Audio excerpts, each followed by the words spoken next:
beaucoup pour cet accueil chaleureux et spontané. Et en plus, c'est un métier, le métier d'artiste qui n'est pas toujours, surtout humoriste, c'est pas toujours reconnu comme un réel métier. Moi, je vois ça dans la vie quotidienne. Quand on me demande ma profession, je dis bah, je suis humoriste. Ouais, très bien. Et sinon, tu fais quoi dans la vie alors? Bah, je viens de te le dire, humoriste, alors c'est pas toujours évident. Hein. On nous prend toujours pour amateur professionnel. Et pour moi, amateur ou professionnel, ça ne veut rien dire du tout. Ce n'est pas un gage de qualité d'être professionnel par rapport à un amateur. Je vais vous donner un exemple très concret, deux petits exemples. Vous prenez l'Arche de Noé. Il a été construit par un amateur. Le Titanic a été construit par des professionnels.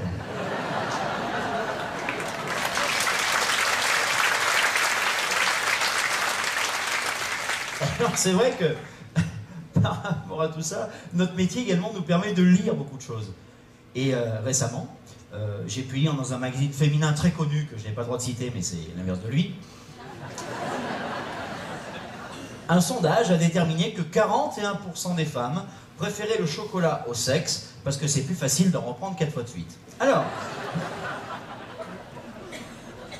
ça sent le chocolat à Reims. Alors, 41%, ça veut dire quoi? C'est pratiquement 1 sur 2 qui n'est pas satisfaite correctement par son partenaire de vie et sexuel. Il faut absolument arrêter ces crises dans les couples dès maintenant. Alors déjà, pour arrêter une crise dans un couple, il faut avoir 2 éléments de base. Premier élément, le dialogue. Deuxième élément, le sexe. Un des 2 qui ne marche pas, votre couple part dans le chocolat. J'adore quand il y a un malaise.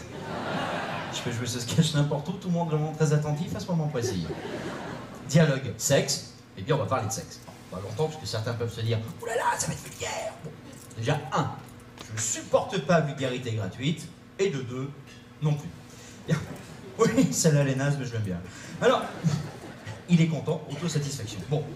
Vous avez un paradoxe dans le sexe. Il est paradoxal de constater que c'est en latin, considéré comme une langue morte, que les mots cunilingus et anulingus ont été inventés, pour démontrer ce qu'une langue bien vivante peut apporter au plaisir.